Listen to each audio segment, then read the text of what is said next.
Dear student, আবারও তোমাদের সামনে চলে এলাম দশম শ্রেণী গণিতের চতুর্থ অধ্যায় অর্থাৎ আয়তঘন অধ্যায়ের চতুর্থ পর্ব নিয়ে। তো এই পর্বে থাকছে 14 দাগের থেকে অঙ্কগুলো। এই অঙ্কগুলোকে ভালো করে বোঝার জন্য অনুরোধ করব ভিডিওটিকে স্কিপ না করে শেষ পর্যন্ত সঙ্গে থাকার। তো চলো শুরু করা যাক। 14 দাগের অঙ্কতে বলা হচ্ছে যে চাঁদমারির রাস্তাটি উঁচু করতে হবে, তাই রাস্তার দুপাশে 30টি সমান গভীর ও সমান মাপের আয়ত ঘনাকার গর্ত খুঁড়ে সেই মাটি দিয়ে রাস্তাটি উঁচু করা হয়েছে। তাহলে 30টি যে গর্ত কাটা হচ্ছে, সেই 30টি গর্তের গভীরতা আর মাপ দুটোই কিন্তু সমান সমান, অর্থাৎ প্রত্যেকটা গর্ত সমান সমান গর্ত হবে। আচ্ছা, যদি প্রতিটি গর্তের দৈর্ঘ্য ও প্রস্থ যথাক্রমে 14 মিটার আর 8 মিটার হয়, আচ্ছা দৈর্ঘ্য দেওয়া রয়েছে, প্রস্থ দেওয়া রয়েছে, এবং রাস্তাটি তৈরি করতে মোট যদি 2520 ঘনমিটার মাটি লেগে থাকে, তবে প্রতিটি গর্তের গভীরতা আমাদেরকে হিসাব করতে হবে। তাহলে এখানে বিষয়টা ভালো করে বুঝতে হবে যে একটা রাস্তা আছে, এই রাস্তাটা উঁচু করার জন্য বা রাস্তাটা তৈরি করার জন্য রাস্তাটার দুপাশে এইরকম সমান আকৃতির 30টা আয়তঘনাকার গর্ত কাটা রয়েছে, যাদের প্রত্যেকটারই দৈর্ঘ্য হচ্ছে 14 আর প্রস্থ হচ্ছে 8।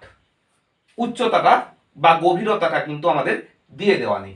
এখন বিষয়টা হচ্ছে বলেছে যে এই রাস্তাটা উঁচু করতে আমাদের টোটাল মাটি যেটা লাগছে সেটা হচ্ছে 2520 ঘনমিটার। এখন এটা বুঝতে হবে যে রাস্তাটা উঁচু করতে যেই 2520 ঘনমিটার মাটিটা আসছে, মাটিটা লাগছে, সেই মাটিটা আসছে কোথা থেকে? সেই মাটিটা আসছে ওই 30টা গর্তের থেকে। অর্থাৎ ওই 30টা গর্তের মোট আয়তন নিশ্চয়ই 2520 ঘনমিটার। বোঝা যাচ্ছে? এই যে 2520 ঘনমিটার মাটি লাগছে, এই মাটিটা আসছে কিন্তু ওই 30টা সমান মাপের গর্তের থেকে। অর্থাৎ আমরা এটা বলতে পারি যে 30টা সমান মাপের গর্ত কাটা হয়েছে তাদের মোট আয়তন কিন্তু 2520 ঘনমিটার। এবং এখানে যেহেতু প্রত্যেকটা গর্তের দৈর্ঘ্য দেওয়া রয়েছে আর প্রস্থ দেওয়া রয়েছে, আর আমাদেরকে বার করাতে বলেছে প্রত্যেকটা গর্তের গভীরতা কতটা, অর্থাৎ প্রত্যেকটা গর্তের উচ্চতা কতটা, সেটা আমাদেরকে বার করাতে বলেছে। যেহেতু আমাদেরকে উচ্চতাটা বার করাতে বলেছে, তাহলে আমরা গভীরতা বা উচ্চতাটাকে x ধরে নেব। ধরে নেওয়ার ফলে এই দৈর্ঘ্য প্রস্থ এবং ওই উচ্চতাটা x এর সাপেক্ষে আমাদের একটা গর্তের আয়তন কত দেখে নেব। একটা গর্তের আয়তন যদি আমরা বার করাতে পারি, যেহেতু 30টা সমান মাপের গর্ত, তাহলে 30টা গর্তের আয়তন হবে একটা গর্তের আয়তন ইন্টু 30, এবং সেই আয়তনটা এই 2520 সমান হতে হবে। তার কারণ ওই গর্ত থেকে যে মাটিটা উঠেছে সেই মাটিটাই রাস্তাতে দেওয়া হয়েছে, এবং যার আয়তন 2520 ঘনমিটার। আশা করা যায় বোঝাতে পেরেছি। এরপর আমি অঙ্কটা শুরু করছি। তো এর জন্য আমাদেরকে কি করতে হবে, আমরা এখন একটা গর্ত নিয়ে ভাববো, দিয়ে শেষকালে 30টার বার করাবো। তার কারণ প্রত্যেকটা গর্ত তো সমান সমান।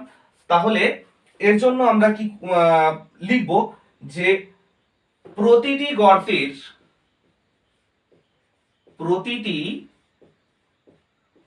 গর্তের দৈর্ঘ্য ও প্রস্থ যথাক্রমে 14 মিটার আর 8 মিটার। 14 মিটার এবং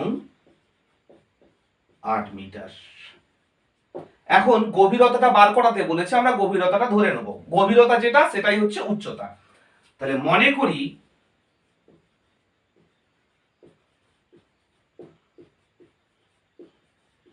প্রতিটি গর্তের গভীরতা সমান x মিটার। তাহলে এক একটা গর্তের দৈর্ঘ্য 14 মিটার, এক একটা গর্তের প্রস্থ 8 মিটার, আর আমরা ধরে নিয়েছি এক একটা গর্তের এক একটা গর্তের দৈর্ঘ্য হচ্ছে 14 মিটার, এক একটা গর্তের প্রস্থ হচ্ছে 8 মিটার, এবং এক একটা গর্তের গভীরতা আমরা ধরে নিয়েছি x মিটার। তাহলে এই দৈর্ঘ্য প্রস্থ আর উচ্চতার সাপেক্ষে একটা গর্তের আমি আয়তন পাবো। তাহলে লিখে নিচ্ছি, অতএব প্রতিটি গর্তের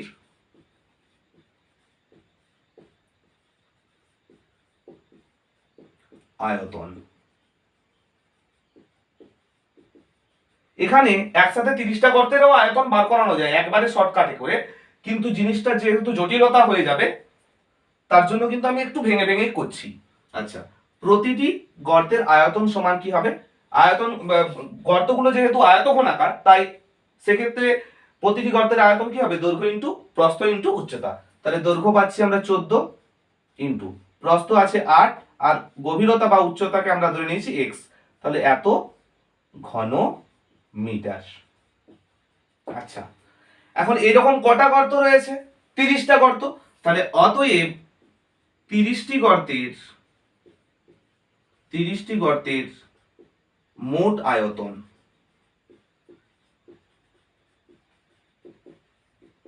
সমান, এটা একটা গর্তের আয়তন, তাহলে একে 30 দিয়ে গুণ করলে 30টা গর্তের আয়তন পাবো। তাহলে 30 ইন্টু 14 ইন্টু 8 ইন্টু x ঘন মিটার। এখন 30টা গর্তের মোট আয়তন এটা, মানে 30টা গর্ত কেটে নিশ্চয়ই এত আয়তন মাটি আমরা এত ঘন মিটার মাটি তুলেছি, এবং সেই মাটিটা নিয়ে গিয়ে রাস্তা তৈরি করেছি, এবং আমাদেরকে বলে দেওয়া রয়েছে যে রাস্তাটা তৈরি করতে 2520 ঘন মিটার মাটি লেগেছে। তাহলে নিশ্চয়ই এই মাটিটা ইকুয়াল টু 2520। তাহলে আমরা কি করব? অতএব প্রশ্নানুযায়ী আমরা লিখতেই পারি, প্রশ্নানুযায়ী 30 into 14 into 8 into x equal কত দেওয়া রয়েছে? 2520, 2520। বা দেখো এখানে 30, 14 আর 8 এরা প্রত্যেকেই কিন্তু গুণ আকারে রয়েছে x এর সঙ্গে। তাহলে এদেরকে যদি আমি ডান দিকে নিয়ে যেতে চাই তাহলে প্রত্যেকটাই কিন্তু ভাগ আকারে বসবে সেটা। তাহলে আমি বলতে পারি যে বা x ইকুয়াল টু 2520 বাই টোটালটা 30 ইন্টু 14 ইন্টু 8 এরা গুণ আকারে ছিল, তাহলে এদেরকে আমি ভাগ আকারে নিচে বসিয়ে দিচ্ছি। তাহলে 30 ইন্টু 14 ইন্টু 8, এরপর লঘিষ্ঠ আকারে পরিণত করলেই হয়ে যাবে। তো যেহেতু জায়গা লাগবে তার জন্য এটা আমি একটু উপরে টুকে নিচ্ছি, তোমরা ওখানেই কাটাকাটিটা করবে, কিন্তু আমার বোর্ডে জায়গা একটু শর্টেজ বলে আমি এটাকে উপরে টুকে নিচ্ছি, যাতে করে কাটাকাটিটা করলে তোমরা বুঝতে পারো। তাহলে বা x ইকুয়াল টু কি আসছে? 2520 বাই 30 ইন্টু 14 ইন্টু 8। তাহলে প্রথম অবস্থায় আমরা কি করব? একটা শূন্য কেটে দিচ্ছি। এখন দেখো যদি আমি 3 দিয়ে কাটি তাহলে আসবে 3 8 24, 1 গেলে 12, 3 4 12। আচ্ছা, 14 দিয়ে 84 কাটলে 14 6 84। আচ্ছা, 2 3 6, 2 4 8। বা x ইকুয়াল টু 3/4। তাহলে এটাকে আমরা যদি দশমিকে প্রকাশ করি তাহলে বা x ইকুয়াল টু আসবে 4 7 28 দশমিক, দশমিক দিতে হবে প্রথমেই, দশমিক 4 7 28 4 5 20 দশমিক 75 মিটার। এখন যদি মিটারে না রাখতে চাও তাহলে এটা কি হবে? মিটারটাকে সেন্টিমিটারে প্রকাশ করে নিতে পারো, kilometre, hectometre, decametre, metre, decimetre, centimetre. এখন যেহেতু এখানে কোনো এককের বাধ্যবাধকতা দেয়া নেই, প্রতিটি গর্তের গভীরতা আমাদেরকে জানতে চেয়েছে, তাহলে আমরা ইজিলি লিখে দিতে পারি যে অতএব প্রতিটি গর্তের গভীরতা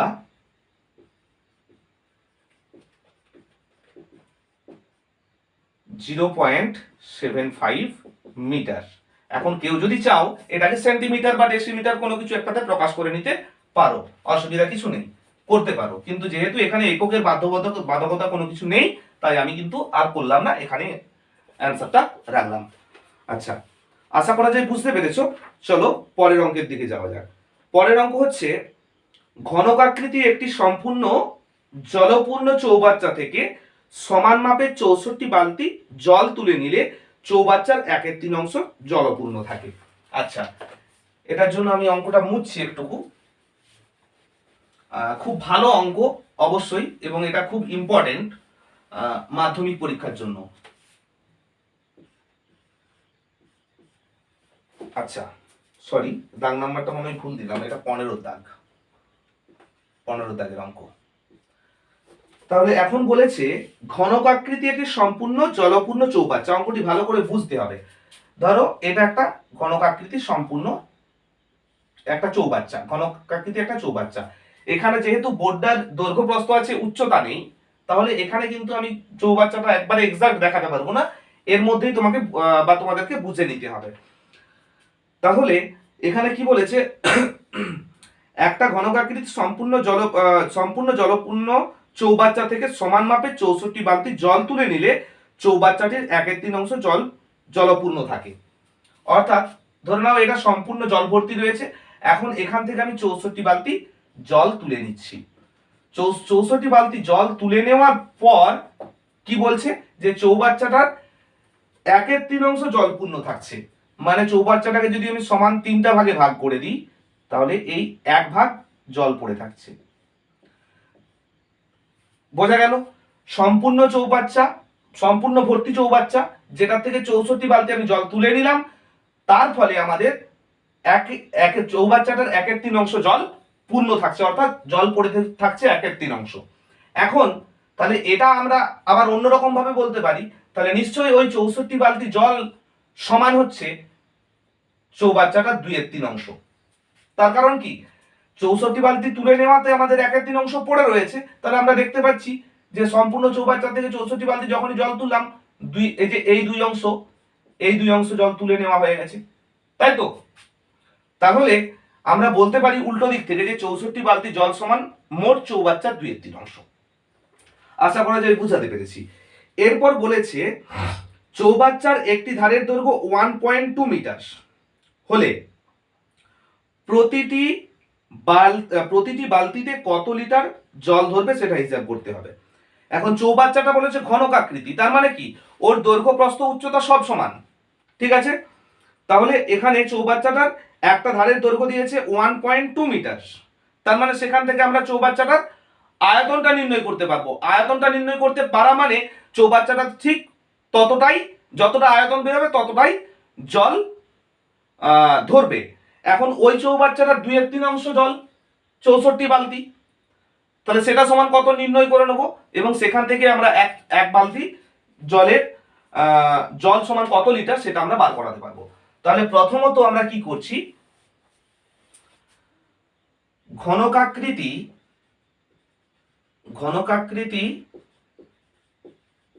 চৌবাচ্চার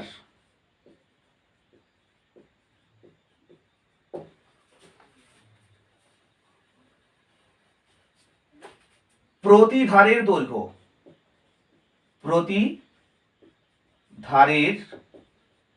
দৈর্ঘ্য সমান 1.2 মিটার।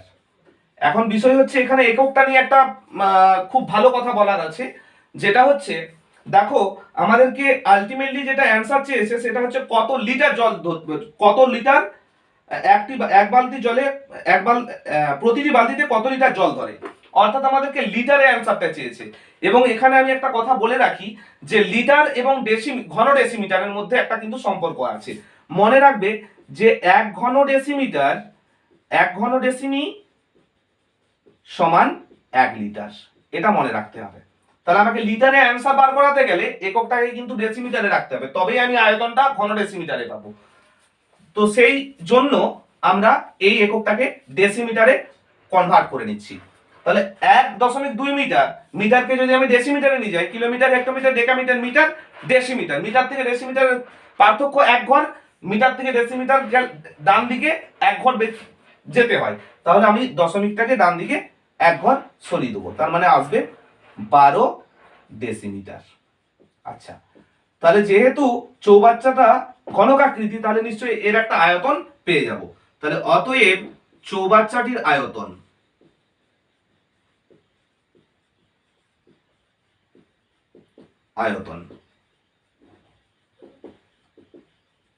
সমান 12 তার হোল কিউব। তার কারণ ঘনক আকৃতির যে কোনো বস্তুর আয়তন কি হয়? বাহুর কিউব। তাহলে এত ঘন ডেসিমি।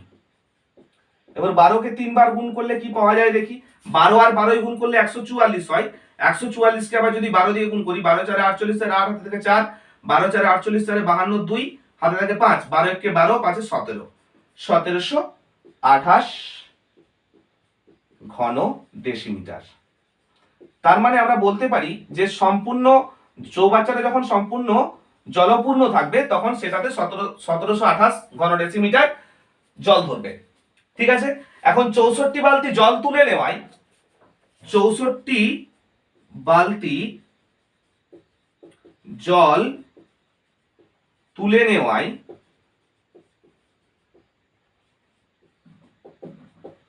চৌবাচ্চার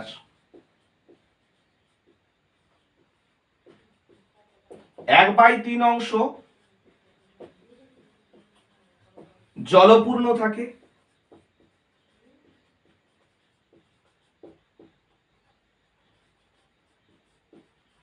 ওকে, তাহলে আমরা বলতে পারি অতএব 64 বালতি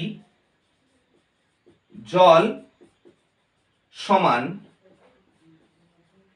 মোট চৌবাচ্চার, এখন মোট চৌবাচ্চাটাকে যদি আমরা 1 ধরি, ঠিক আছে, তার মধ্যে 1/3 অংশ জলপূর্ণ থাকছে 64 বালতি তুলে নেওয়াতে, তাহলে 64 বালতি জল সমান আমরা বলতে পারি যে 1 - 1/3। ঠিক আছে, তাহলে মোট চৌবাচ্চার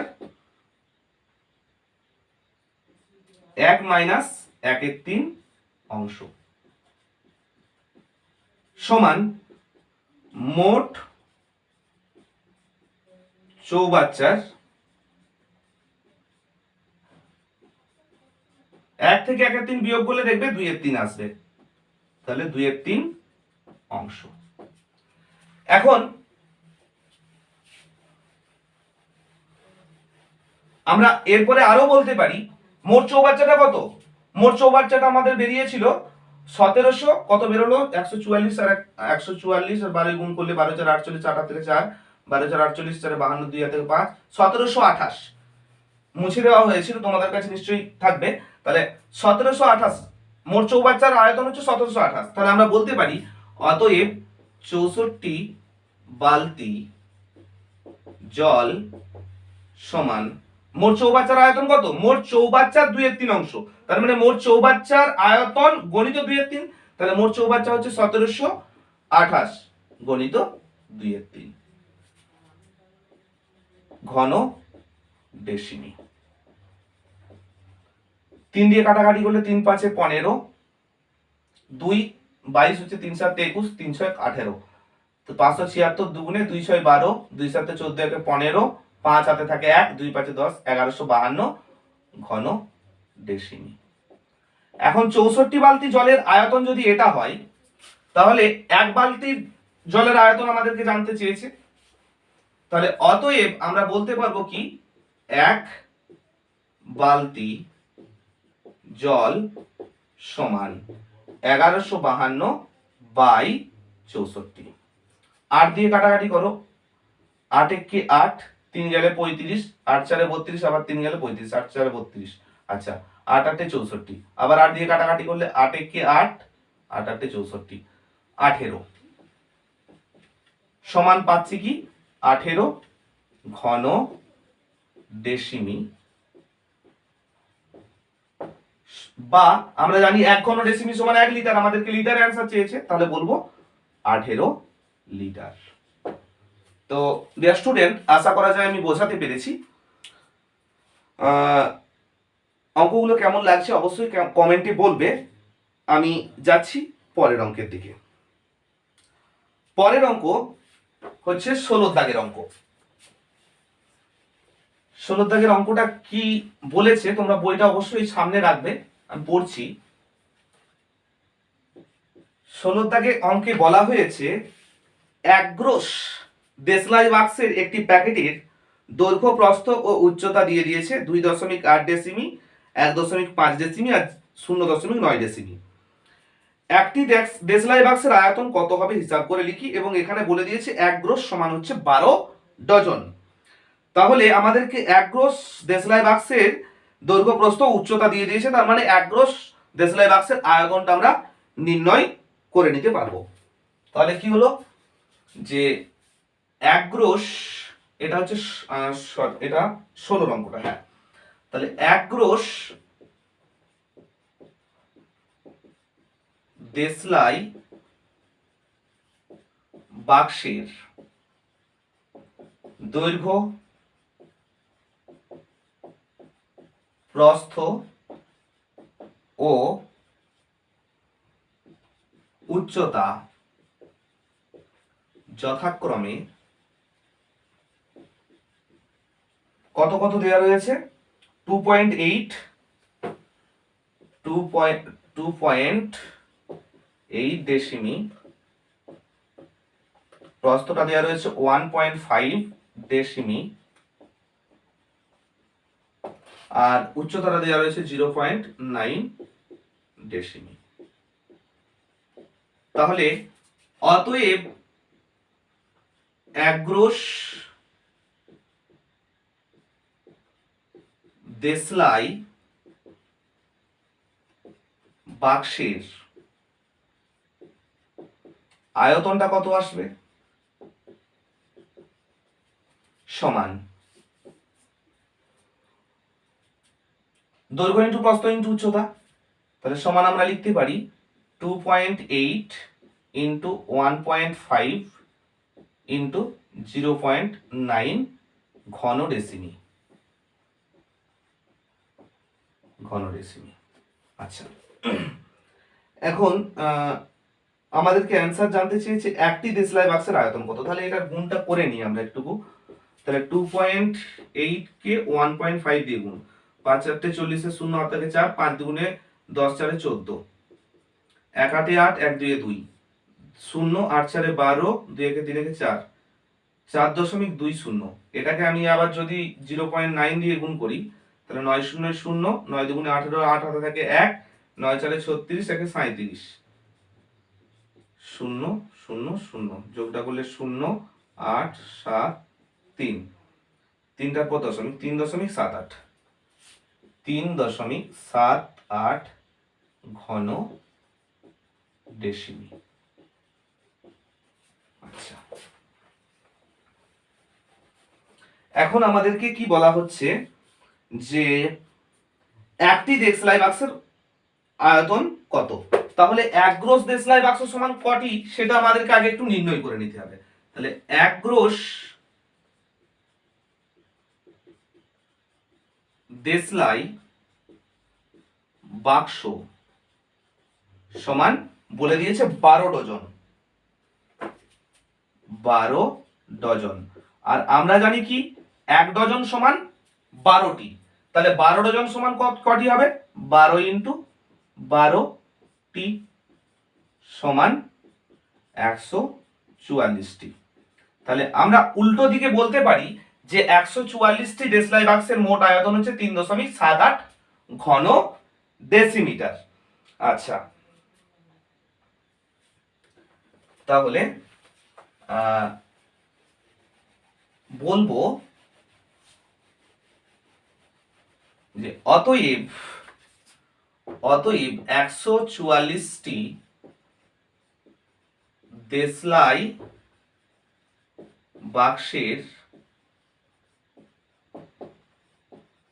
আয়তন সমান কত বেরিয়েছিল জানো? 3.78 ঘন ডেসিমি। আচ্ছা, অতএব একটি দেশলাই বাক্সের আয়তন সমান, আমি নিচের দিকে একটু সমানটা দিচ্ছি, 3.78 বাই 144। এখন আমি যদি ইয়েটা করি, ওখানে দুঘর দশমিক তুলে দিই, তাহলে কি আসবে? 378 আর নিচে 144-এর সঙ্গে একের গায়ে দুটো শূন্য গুণ হয়ে যাবে। আচ্ছা, 7 দিয়ে তো যাবে না,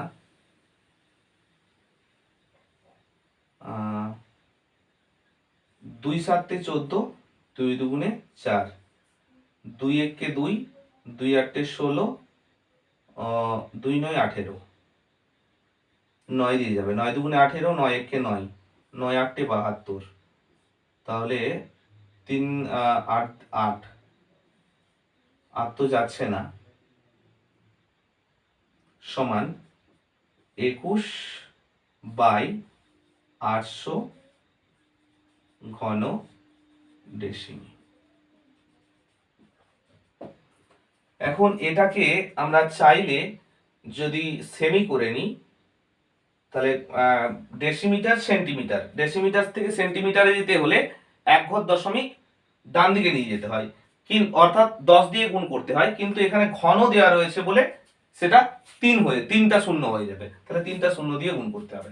তাহলে কি পাবো, সমান 21/800 গণিত 1 গায়ে 1 2 3, 3টা শূন্য দিয়ে, এটা হবে ঘন সেমি।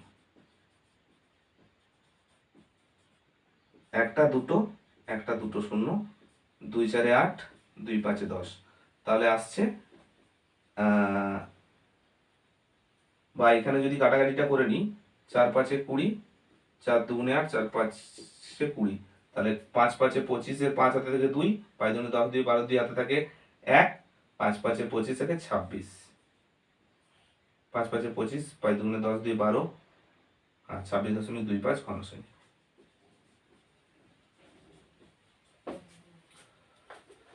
তো আশা করা যায় বুঝতে পেরেছো। এখানে এই ভিডিওটি আমি শেষ করছি। তো শেষে এই অনুরোধ করব যে যদি অঙ্কগুলো সত্যি ভালো লেগে থাকে বা যদি তোমরা একটু উপকৃত হচ্ছ, তাহলে অবশ্যই চ্যানেলটিকে সাবস্ক্রাইব করবে, যাতে পরবর্তী ভিডিওগুলি তোমাদের কাছে পৌঁছে যায়।